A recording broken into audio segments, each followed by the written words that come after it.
अस्सलाम नाज़रीन, मैं हूं असद अली तूर। अपने प्रोग्राम असद तूर अनसेंसर्ड में इस्लामाबाद हाई कोर्ट में एक बहुत ही सेंसिटिव केस चल रहा है। वो पाकिस्तान में एक मुबैना ब्लास्फेमी गैंग है जो लोगों को ट्रैप करके और लोगों के ऊपर ब्लास्फेमी के इल्ज़ामात लगाकर और एक जिसे कहते हैं ना उसने क़यामत बर्पा की हुई है। उसके बारे में स्पेशल ब्रांच की रिपोर्ट है कि ये ब्लास्फेमी के नाम पर मुबैना तौर पर भत्ताखोरी कर रहे हैं। उस पर NCHRC की रिपोर्ट है। इस्लामाबाद हाई कोर्ट में वो केस है कि इस पर एक कमीशन बना के इन्वेस्टिगेट किया जाए कि इस ग्रोह के ऊपर, इस ग्रुप के ऊपर, इस बदनाम ग्रुप के ऊपर जो इल्ज़ामात हैं उसकी तहकीकात की जाए।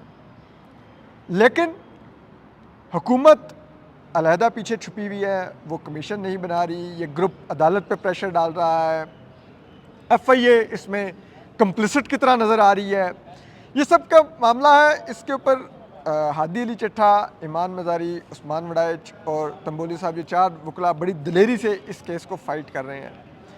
इस केस में आज भी कुछ इंकशाफात हुए हैं और बड़े ही जिसे कहते हैं ना खौफनाक किस्म के इंकशाफात है। लेकिन मैं पहले आपको ज़रा कंस्ट्रक्ट करके बताता हूँ कि ये ब्लास्फेमी की गेम डाली कैसे जा रही है।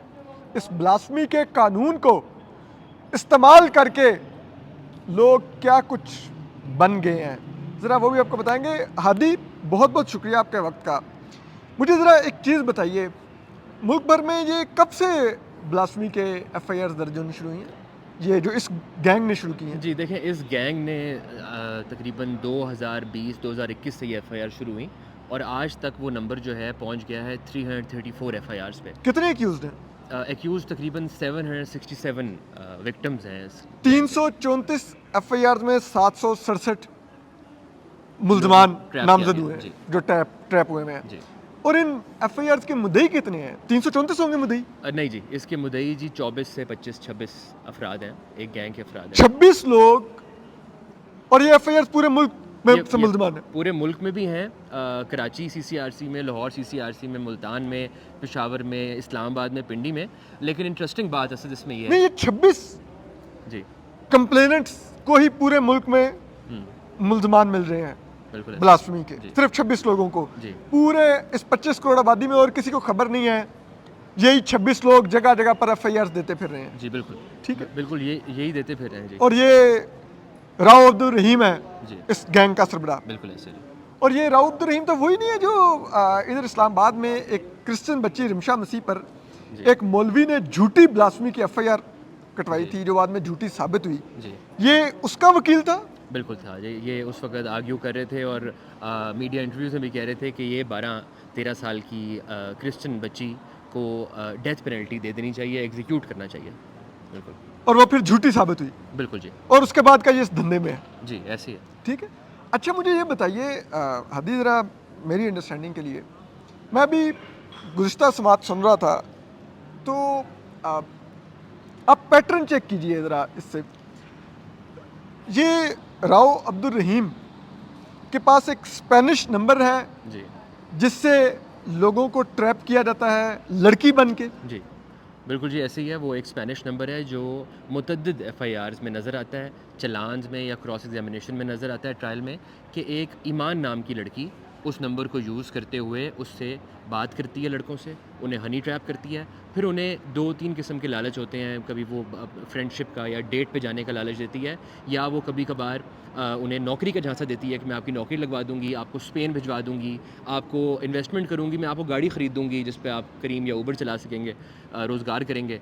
तो इन चीज़ों में करा के वो उन्हें बुलाती है और जहाँ वो उन्हें बुलाती है वहाँ पे इस गैंग के अफराद खड़े होते हैं और वो उन्हें अगवा कर लेते हैं।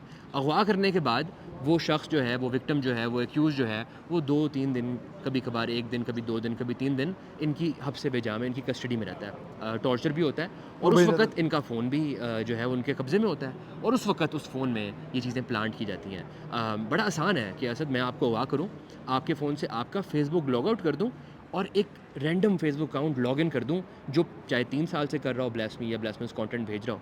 और ये इस चीज़ को तक़वियत देती है ये बात, ट्रायल कोर्ट का रिकॉर्ड, कि अगर मैं आपको अरेस्ट करूंगा ना, तो मैं आपके ऊपर जो अकाउंट डालूंगा, अलेज करूंगा कि आपका अकाउंट है ब्लास्फेमी कर रहा है, वो असद अली तूर के नाम का नहीं होगा।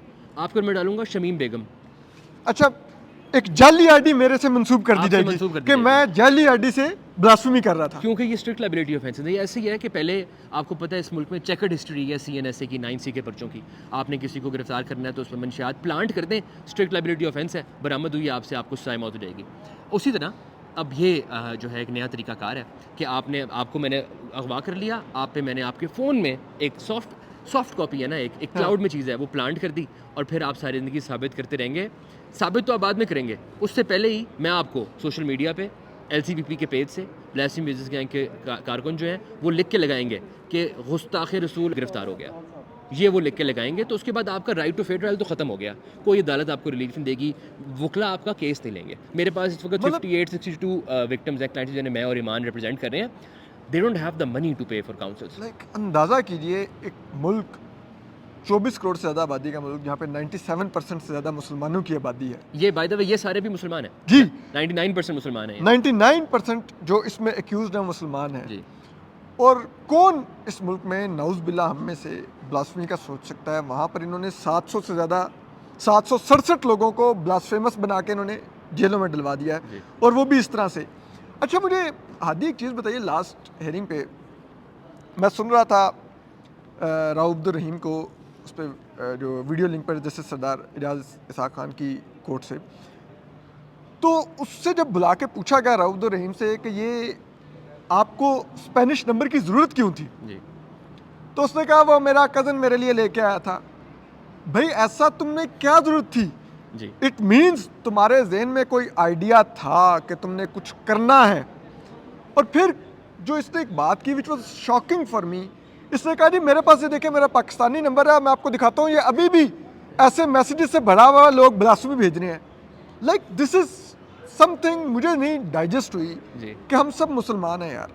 और ये जितने व्यूवर्स भी देख रहे हैं, दिल पर हाथ रख के बताएं, आज तक आप में से किसी को ने ब्लास्फेमी वाला कंटेंट भेजा हो, मैसेज किया हो?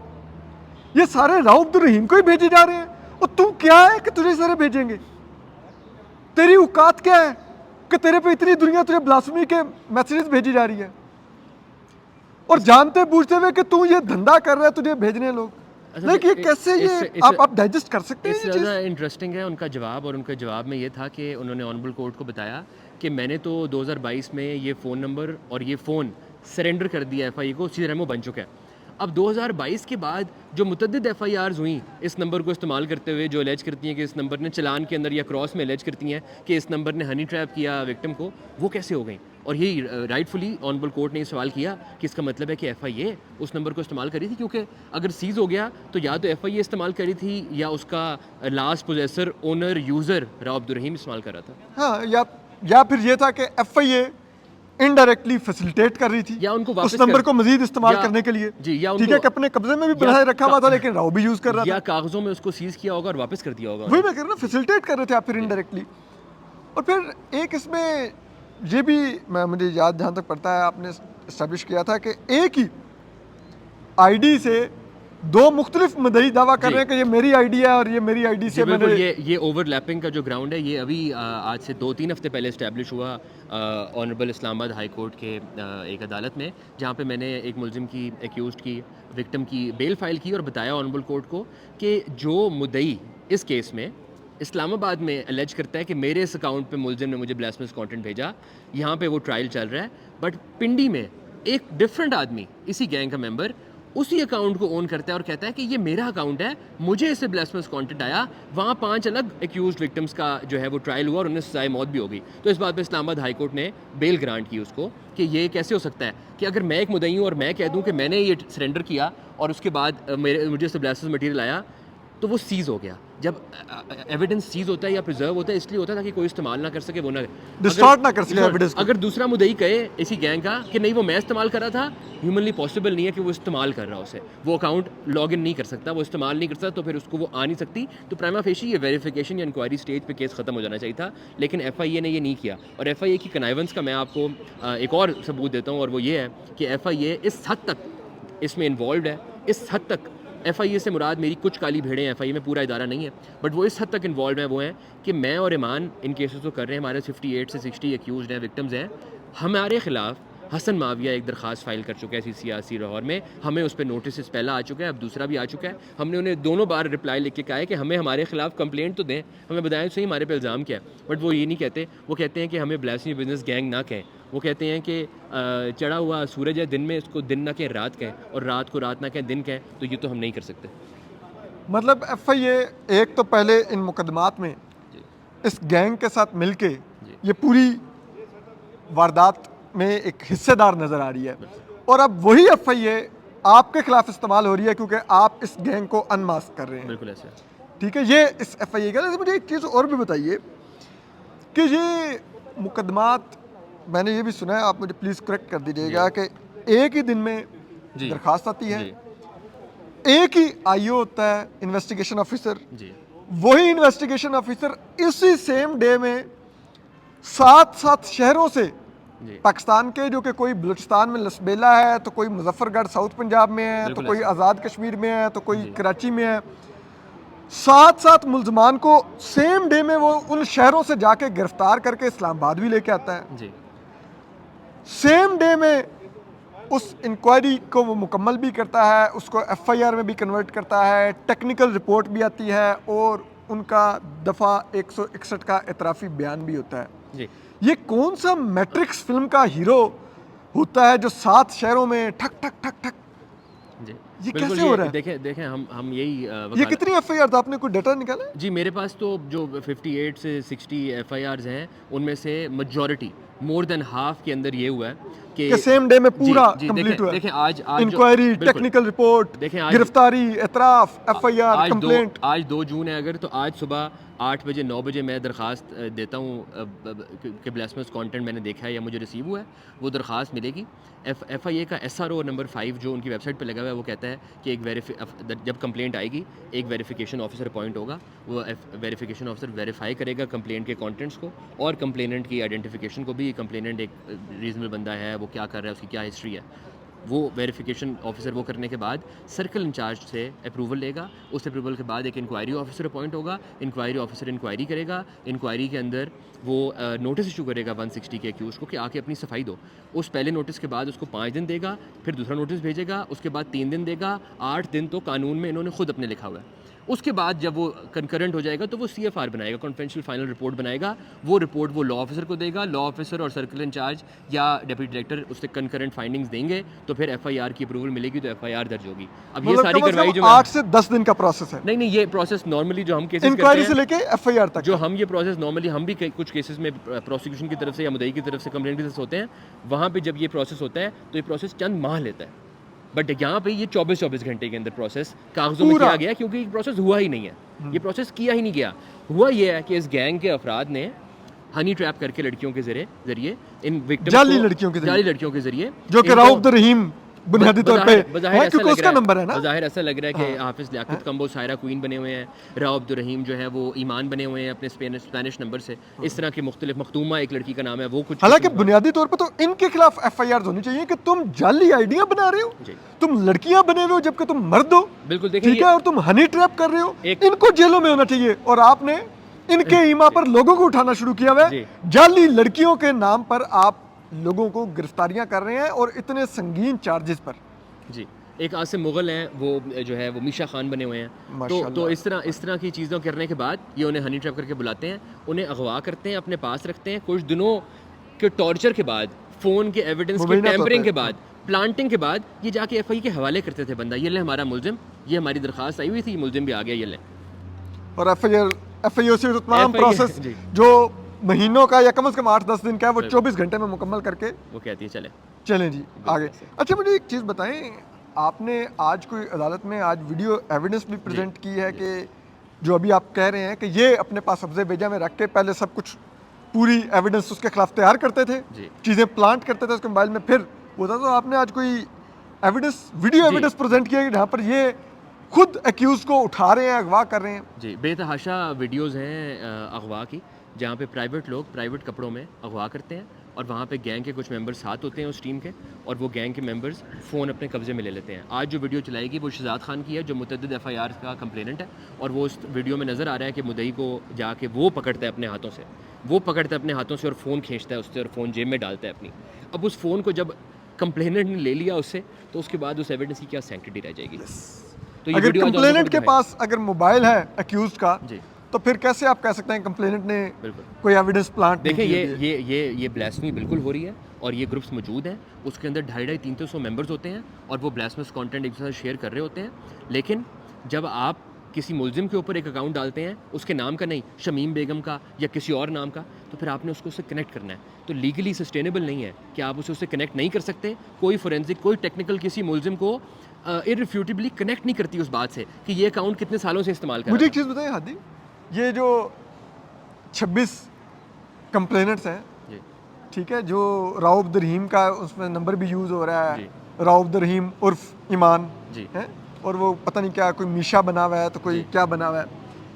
ये इन कंप्लेनेंट्स के मोबाइल्स का फोरेंसिक हुआ है कि आपने अगर इल्ज़ाम लगाया है तो आप अपना मोबाइल दिखाएं कि हम देखें कि आपने तो नहीं कोई जालसाजी से ब्लास्फेमस बिल्कुल, कंटेंट बिल्कुल। घुमाया हुआ और उन पर डाल दिया हुआ, कुछ बिल्कुल इनका ऐसे। फोरेंसिक हुआ है? नहीं जी, कंप्लेनेंट का फोरेंसिक ही नहीं करते। ये मुद्दई के एंड पे फोरेंसिक नहीं करते, टेक्निकल जरूर मैं बनाते इतना हैं। संगीन इल्ज़ाम लगा रहा हूँ खुदा ना खास्ता किसी पर, और मेरा मोबाइल ही नहीं देखा देगा देखें, कि मैं वो इल्ज़ाम सच लगा रहा हूँ। असूलन तो दोनों एंड्स पे फोरेंसिक होना चाहिए था, एक्यूज का भी, मुद्दई का भी, क्योंकि मुद्दई के फ़ोन से भी तो फोरेंसिक इसलिए नहीं किया जाता क्योंकि मुद्दई के फ़ोन से भी तो निकलेगा कि वो लड़की बना हुआ था और वो क्या बातें कर रहा था और वो क्या भेज रहा था, इनको ट्रैप करने के लिए, वो किस तरह से इनको फंसा रहा था। तो वो जो है कंप्लेनेंट्स के फोरेंसिक नहीं हुए हैं। 2024 के एंड में, यानी कि अभी पिछले साल के एंड में, आई थिंक कुछ कंप्लेनेंट्स के फोरेंसिक किए गए हैं, और अगर वो डेटेड 2-2 साल बाद ट्रायल के फोरेंसिक किया जाएगा तो ऑब्वियसली वो सब कुछ डिलीट कर चुका है, उनके वो इरेज वैसे तो- करके देगा अपना फ़ोन। जी, Yes. और मुझे बताइए कि बट लेस ये देन 5%। ये less- 767 एक्यूज्ड हैं, इन 767 एक्यूज्ड के या 334 FIRs में लेस देन 5% FIRs में कंप्लेनेंट के फोरेंसिक हुए हैं। फोरेंसिक क्या है? अच्छा, मुझे एक चीज़ बताइए हादी, ये अगर मैं जहाँ तक समझ पाया हूँ, मुझे करेक्ट कीजिएगा कि ये तो फिर पीका और एक वो ब्लास्फेमी के कानून का एक इंतहाई, वो जैसे कहते हैं ना, इनको आपस में जोड़कर एक इंतहाई भयानक इस्तेमाल किया जा रहा है। बिल्कुल। और क्या ये बेहतर नहीं होगा कि इन 26 कंप्लेनेंट्स और समेत इस राव अब्दुल रहीम के, इनके 2020 या इवन के रिमशा मसीह पर जब इन्होंने झूठा इल्ज़ाम लगाया था ब्लास्फेमी का, उस डे से लेके आज तक के असासों का फोरेंसिक किया जाए कि उससे पहले ये कितना पैसा रखता था, इसके क्या माली असासे थे, और आज इसके क्या माली असासे हैं, और ये क्या, और ये इतना कुछ इसने कहाँ से बनाया। क्या ये एक जेन्युइन इंक्वायरी नहीं होनी चाहिए? देखिए, जबकि इल्ज़ामात इतने संगीन हैं जो स्पेशल ब्रांच पंजाब लगा रही है, NCHRC लगा रही है, तो उसके बाद क्यों नहीं इनके होने चाहिए? जी, एग्जैक्टली यही स्पेशल ब्रांच ने लिखा कि इनके जो माली हालात हैं, जो इनका रहना सहना है, वो जस्टिफाई नहीं होता इनकी बैकग्राउंड से या इनकी माली आमदन से या इनके ज़रिए वसाइल से। तो वो एक बड़ा बुनियादी इल्ज़ाम है। स्पेशल ब्रांच की रिपोर्ट तो अब्दुल्ला शाह के मर्डर केस का भी जिक्र करती है, और ये वो केस है जिसके अंदर इसी तरह, जिस तरह मैंने आपको बताया, लड़कियों के थ्रू, ईमान नामी लड़की के थ्रू, इस अब्दुल्ला शाह नाम के बदकिस्मत बच्चे को, जो 20-21 साल का मेडिकल रैप था, उसको भी बुला के अगवा किया गया। उसके बाद वो जब घर नहीं आया तो घर वालों ने अगवा का पर्चा कराया। जब अगवा का पर्चा हुआ तो वो पर्चा बाद में 302 के पर्चे में कन्वर्ट हो गया, क्योंकि अब्दुल्ला शाह की म्यूटिलेटेड लाश, उसका सर तन से जुदा था, उसके हाथ पाँव लिम्स अलग थे, और वो मोस्टली डिकम्पोज्ड बॉडी थी जो NIH की पार्किंग से मिली, और DNA से साबित हुआ कि वो अब्दुल्ला शाह की लाश है। उस केस के अंदर भी राव अब्दुल रहीम का पाकिस्तानी नंबर इन्वॉल्व था। He was prime suspect in that murder investigation, जिसमें वो शामिल तफ्तीश हुए, प्री अरेस्ट बेल कराई, और उसके बाद जो उनके वालिद थे डिसीज़्ड के, इस मकतूल के, उनके वालिद के ऊपर भी ब्लास्फेमी का पर्चा करा के उनसे सुलह कराई गई कि आप मर्डर वाला केस छोड़ेंगे तो हम आपको ब्लास्फेमी वाले केस से छोड़ेंगे। ये ऑन रिकॉर्ड बात है जी। ये ऑन रिकॉर्ड बात है। आपने एक बच्चा कत्ल हुआ, जी, उस कत्ल का इस राव अब्दुल रहीम पर पर्चा हुआ, जी, और फिर उस जो पर्चे का मदई, जो उस बच्चे का बाप था, जी, उस पर जवाबी ब्लास्फेमी का पर्चा हुआ। उसको उनके बेटे के मकतूल के पर्चे में इन्वॉल्व कर लिया गया। ठीक है, जी। उसको बच्चे के पर्चे में, उसके बच्चे के पर्चे में इन्वॉल्व करके उस पर प्रेशर डाल के फिर राउफ रहीम ने उस कत्ल से अपना नाम निकलवा लिया। और इस सारी कार्रवाई के अंदर जो काली भेड़ और एफआईए फिर वो उसका बाप भी जाता रहा, उसके बाप का भी फिर नाम पर्चे से निकल गया ब्लास्फेमी जी के। बिल्कुल बिल्कुल उनका मतलब वही प्रॉपर एक लेन देन हुआ, ठीक जी। है, कि तुम मेरे से Basically खत्म करो उन्हें- कत्ल उन्हें- का, तो मैं तुमसे ब्लास्फेमी खत्म करता उन्हें हूँ। इंटिमिडेट किया गया, वो उन्हें ये मजबूर किया प्रेशर गया, के तौर पे यूज उन्हें करें अपने ना। बाकी बच्चों को भी तो बचाना था। उनको तो ये था कि मेरे बाकी बच्चों को भी मार देंगे और मेरे घर को आग लगा देंगे, इस लेवल तक उनको थ्रेट थी। तो वो तो और ये कौन था उसमें एफआईए का? मुदस्सिर शाह, मुदस्सिर शाह, ये आईओ जो ये था। वो बदनामे ज़माना जी, वो काली भेड़ें जो मैंने जिक्र किया है इसने कितनी मुदस्सिर शाह ने ब्लास्फेमी की एफआईआर काटी? मुझे मेरे अंदाजे के मुताबिक मैं कंफर्म कर सकता हूँ, लेकिन 50 से 60 में ये आईओ थे। एक ही इन्वेस्टिगेशन ऑफिसर तमाम ब्लास्फेमी की एफआईआर काटता जा रहा है। जी, अच्छा हादी, आखिर में मैं आपसे पूछना चाहूँगा कि अब आप एक चीज़ बताइए, आपको यही एफआईए नोटिस कर रही है आपको और आपकी अहलिया ईमान को जी कि आप आइए पेश हो, आपके खिलाफ एक दरख्वास्त आई हुई है जी और वो भी इन्हीं के लोगों की तरफ से है। जी बिल्कुल ऐसे। ये क्या दरख्वास्त का कोई मटेरियल आपसे शेयर हुआ है कि क्या इल्ज़ाम नहीं है? जी, हमने दोनों दफ़ा उन्हें लिख के बताया है कि हमें प्लीज़ दरख्वास्त का दें और हमारी बात भी सुनें, लेकिन वो हमें देने से कासिर हैं, वो हमें नहीं देना चाहते। जो मुझे रिलायबल रिसोर्सेज से कुछ हमारे भी दोस्त हैं एफआईए में, उनसे जो पता चला है वो ये है कि उनका पर्पज़ और एम ये है कि मैं वहाँ इंक्वायरी में जाऊँ या मुझे किसी और तरीके से अरेस्ट किया जाए। और लाहौर में बुलवाया लाहौर जाए। में जी बिल्कुल, और मेरे फ़ोन लिया जाए मेरे से और मेरे फ़ोन पे प्लांट किया जाए एविडेंस बिल्कुल उसी मोडस ऑपरेंडी पे, और मेरे पे 295C का पर्चा किया जाए। तो मैं तो जो है वो वकील हूँ इन विक्टिम्स का, इनका केस, इनका डिफेंस प्लीड कर रहा हूँ, ना मैं मुद्दई हूँ इनकी तरह, ना मैं मुलजिम हूँ। तो मेरे खिलाफ ये मुझे लगता है ये बड़ा शर्मनाक है। क्योंकि ये अब एक्सपोज हो रहे हैं तो अब आपको इस तरह से ट्रैप कर रहे हैं। जी बिल्कुल ऐसे है। लेकिन मुझे एक चीज़ बताइए ना, आप यहाँ पर होते हैं, जी। ये लाहौर में कहाँ से शुरू हो गया? इसलिए कि आपको इस्लामाबाद की टेरिटरी से बाहर ले जाया जाए? जी ऐसे ही है, बाहर लेके जाया जाए और मुझे मेरे काम से रोका जाए। काम तो से रोका जाए। मेरा जो काम है वो ये है कि मैं इन 58-60 एक्यूज्ड के लिए ट्रायल कोर्ट में जाता हूँ, जिरा करता हूँ, इनका जो है वो डिफेंस प्लीड करता हूँ। और आप वो अदालत छोड़ को- के अपने उसमें लग जाएं, जी, मैं ये अपने आपको उसमें लग जाऊँ और मैं ना करूँ। और ये देखें कितने वकील हैं पाकिस्तान में, आप उंगलियों पे गिन सकते हैं उन वकला को जो इन केसेस को एक न्यूट्रल दिमाग से देख के एविडेंशियल वैल्यू पे ये कहते हैं कि हाँ ये बंदा बेकसूर है, इस पे ये इल्ज़ाम मत लगाओ। और ये पूरा एक गिने चुने पैटर्न अपराध नजर आ हैं, रहा जी, है, गिने एक चुने पैटर्न अपराध है। हैं। जी ठीक है, ये भी नहीं है कि आप कहें कि एक आधा कोई एफआईआर है, एक ही गैंग की तरफ से उसके 26 जी गिने चुने जो मदई हैं सिलेक्टेड, बिल्कुल। वही 26, और उसमें मैंने सुना है इसमें तो एक नाबीना को भी इन्होंने चार्ज बिल्कुल करवाया ऐसा हुआ है। है। जी बिल्कुल, नाबीना एक को नाबीना पे इन्होंने कि उसने ब्लास्फेमी का मवाद तैयार करके व्हाट्सएप पे लोगों को ना भेजा। सिर्फ कि मैंने ऑनरेबल कोर्ट को बताना है कि ना सिर्फ कि नाबीना को गिरफ्तार किया, चार्ज किया, उस पर इल्ज़ाम लगाया ट्रांसमिशन का, शेयरिंग का, क्रिएशन का ऑफ ब्लास्फेमस कंटेंट, वो दोनों आंखों से मुकम्मल तौर पे नाबीना है। एक आंख से बचपन से नाबीना पैदा हुआ था, एक आंख में इंजरी हुई तो वो नाबीना हो चुका था एफआईआर से पहले। और वो उसके ऊपर जो अब आप अगर कोर्ट फाइल देखें उसकी, तो उसके ऊपर जो फ़ोन डाला गया है, जो फ़ोन उससे बरामद किया गया है, वो ब्लैक एंड वाइट फ़ोन है, वो बटनों वाला फ़ोन है, उसके अंदर तो वो स्मार्टफोन नहीं है, ऐप नहीं हो सकती। और एक और फ़ोन फिर बाद में 3 महीने बाद उससे जब देखा कि ये तो हम फंस जाएंगे, एक और फ़ोन उससे एलिजिडली रिकवर कराया गया जो प्लांटेड है वो भी, और वो डेड और डैमेज्ड फ़ोन है। एफआईए की टेक्निकल और फोरेंसिक कहती है कि ये फ़ोन का टेक्निकल या फोरेंसिक नहीं हो सकता। तो उसके खिलाफ इस वक्त कोई शवाहिद नहीं है, बट वो 2.5 साल से ट्रायल फेस कर रहा है, एक नाबीना शख्स। एक नाबीना शख्स आप कह रहे हैं जी, वो उसने मोबाइल के ऊपर ब्लास्फेमस कंटेंट नाउज़बिल्ला बनाया, उसको बना के लोगों में फैलाया, और फिर वो जब गिरफ्तार हुआ तो वो नाबीना के पास से जो मोबाइल बरामद हुआ वो स्मार्टफोन नहीं था, वो बटनों वाला फ़ोन था, उसके ऊपर ऐसा कुछ हो ही नहीं सकता। फिर उसके ऊपर 3 माह बाद एक और मोबाइल डाला गया जो कि वैसे ही डेड फ़ोन था, वो उस पर डाल दिया गया। अच्छा हादी, लेकिन एक मुझे जहाँ तक याद पड़ता है, एक तो ऐसा भी मुद्दई आया था जिसको कुछ आता ही नहीं था, फेसबुक तक का उसको नहीं पता था इन चीज़ों का, और वो कह रहा था कि एफआईआर उसकी ये थी कि फेसबुक से। जी बहुत सारे ऐसे मुद्दई हैं जो इंग्लिश पढ़ लिख नहीं सकते। बहुत सारे ऐसे फोरेंसिक एक्सपर्ट्स हैं एफआईए के जिन्हें जब जिरा की गई तो वो अपनी रिपोर्ट को बता नहीं सकते कि इस रिपोर्ट में क्या है, वो उनको पता ही नहीं है कि इस रिपोर्ट के अंदर क्या है।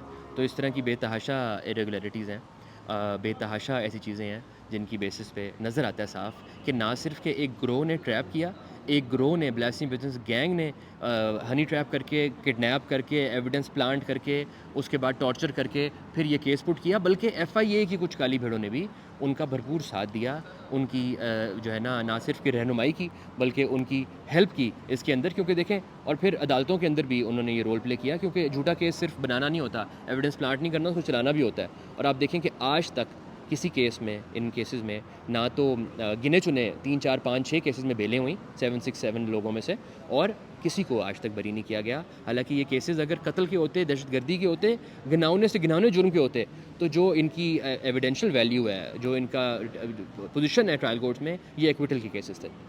और वही आप अंदाज़ा कीजिए ना, और ये इसलिए नहीं ज़मानतें होती जब ये जत्थे बना के पहुँच जाएंगे अदालतों में। इधर जैसे सरदार एजाज इसाक खान साहब की कोर्ट के अंदर जत्थे बना के पहुँच जाते थे, वहाँ पे नारे लगाते थे, जज को एक लिहाज से आप प्रेशराइज़ करते हैं। अब जज घबरा जाता है, वो कहता है कि यार मैं ज़मानत दूंगा, ये पता चले मेरे पे ब्लास्फेमी का इल्ज़ाम लगा दें। वो डर के मारे ज़मानत नहीं दे रहा होता। ये हालत हो जहाँ पर, फिर मैं एक बात बार बार कहूँगा कि ये पूरा गैंग है, ये इतने बदबख्त लोग हैं, ये हज़ूर सल्लल्लाहु अलैहि वसल्लम का नाम इस्तेमाल कर रहे हैं, जिनका लक़ब रहमतुल आलमीन है। रहमतुल आलमीन का मतलब ये नहीं है कि रहमतुल मुस्लिमीन, रहमतुल आलमीन का मतलब है कि तमाम मज़ाहिब के लिए, तमाम जानदारों के लिए, चरिंद परिंद दरख्त इंसान, हर एक के लिए आपको अल्लाह ताला ने इस दुनिया में रहमत बना के भेजा। और उन रहमतुल आलमीन का नाम इस्तेमाल करके ये लोग गरीब माओं के बच्चों को इस तरह हनी ट्रैप करके जाली नंबरों से जालसाजी करके फंसा रहे हैं, और कोई पूछने वाले नहीं। हमारे रियासत को दूसरी तमाम चीज़ों की पड़ी हुई है कि ये इसने फ़लाँ पर तनकीद कर दी, इसको उठा लो, फ़लाँ को पकड़ लो, इस जज को चीफ जस्टिस ना बनने दो, उसको वो कर दो, इसको फॉर्म 47 की लास्टिक की शलवार पहना दो। लेकिन असल जो कैंसर की तरह ऐसे लोग लगे हुए हैं इस माशरे को, उनके बारे में कोई किसी को ना फिक्र है, बल्कि इदारे सहूलतकार बने हुए हैं उसकी। अपना ख्याल रखिए। अल्लाह हाफ़िज़।